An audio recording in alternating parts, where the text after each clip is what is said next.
Sriram Raghavan.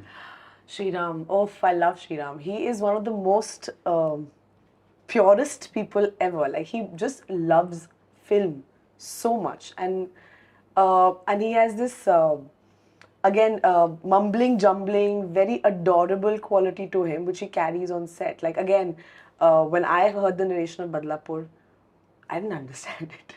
I was like, Sriram must be making it. I'm sure it's a good script because it was just the most like, I've said this to him also. It was the most like jumpy, sketchy narration ever, and I was like, I didn't understand it, but I'm sure something is there in your head, and like I really want to be part of this world. But again, like, very collaborative. Um, Great fun. I never played a character like Jimli before, who's a sex worker. And I think the only thing Sriram and I really wanted to bring out in that performance is how do you bring empathy to that character? Right. Because we look at sex workers in such a light in most of our films. And here was a sex worker where the main protagonist almost rapes her. So how do you bring about It's actually a very scary scene. I was petrified and like, To watch it's so scary. So I mean, perform I was shaking for 2 days after that, and Pooja, his editor, she was there on set. Sriram, Varun, they all were so amazing because we were so scared because we were like, we have to get this right because of course this is about his unraveling, Varun's character's unraveling, but it's also about Jimli and what she's going through, and also about like, can I feel empathy for a sex worker because she's also a woman, and she's also being transgressed in a situation like that. So that's what we were going for. But again, so beautifully handled and so layered. And uh, again, he loves his actors and he gives them so much space. Does he act out things or Never. He's like, in fact, his directions are like, I'll tell you what, like my first script for Badlapur has like, so Jimli, whatever goes here, what is she thinking? So I'll have his director notes in his script, and that's so beautiful. Like I read that and I was like, what is she thinking? You want me to answer that? I was like, I love it. Like that's just like gold. That's absolute gold. Sanjay Leela Bhansali? It's just a song, but It's a masterclass. Let's just put it like that. 6 days of shooting that song, but Sanjay sir is a masterclass. I've always wanted to be directed by him.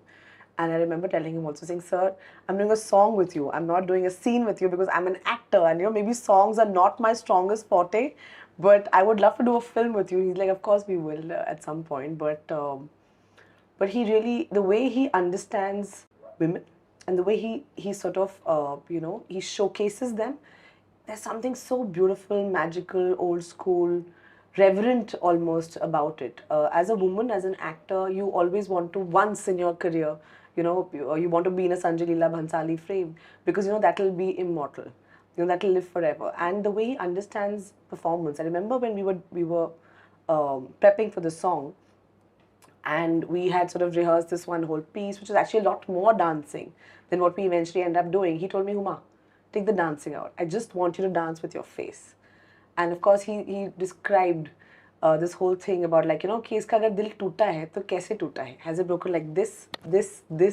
I was like, oh! I was like, I wish I could do it the way he was doing it because he was just so, like he really understands Shringar Ras and performance and what it is to be womanly. And that's just an incredible insight, an incredible way of looking at women, which is so beautiful. Right. Did you ask him why he chose you? Because, when someone thinks of, I won't call it an item number exactly, but it's a song in the middle of something. And if you think of that, you immediately don't think Huma Qureshi, That's like, because your career has been a very different kind of path. Did you just want to break that mold or... Sir tells me you should be doing more single screen films. He thinks, what are you doing? He's like, stop working with Anurag Kashyap. So I was like, I'm waiting for you to call me. No, but I mean, when I got the call, I remember I was in Amsterdam. I was on a vacation. It was 2019. And they said, Sanjay sir wants to meet you and he wants to know, would you do a song for Gangubai? So I was like, are you kidding me? Like, do you want me to come now? I'll just cancel my trip and come. And I remember in Jan coming back, it was 3rd of Jan or something, when I went on the set of Gangubai, and he was just sitting alone on his chair, looking at his set in this white kurta pajama, and I was just like, this man is incredible because he just loves his movies so much, and which is why audiences love his movies so much.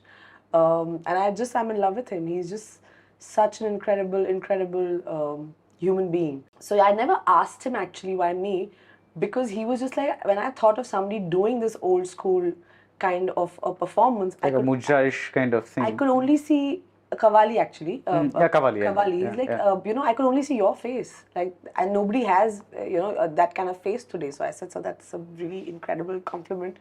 But and I guess he's right, no? Like, we don't have, I think everybody's such a cookie cutter. Today, people look so modern, which is why when they do certain roles, they It don't doesn't look right. They don't look right because the face doesn't look right. I know it's not the look. I think they all look Indian, but it's just about the being. Yeah, yeah. Like, so for me, like when we did that song, it's just a song. But I was like, what's her name? Where is she from? What kind of a singer is she? So, and of course, I think Sir loved all those questions because I was like, it's just fun, right? Is she Ruqayya? What's her name? Is she Sakina? Huh? What's her- Shagufta. That's her name. She's a Shagufta. Only we know it, and only we care. But only Sanjay sir and I know, but we care a lot. Now everybody knows. Now everybody knows. Yeah.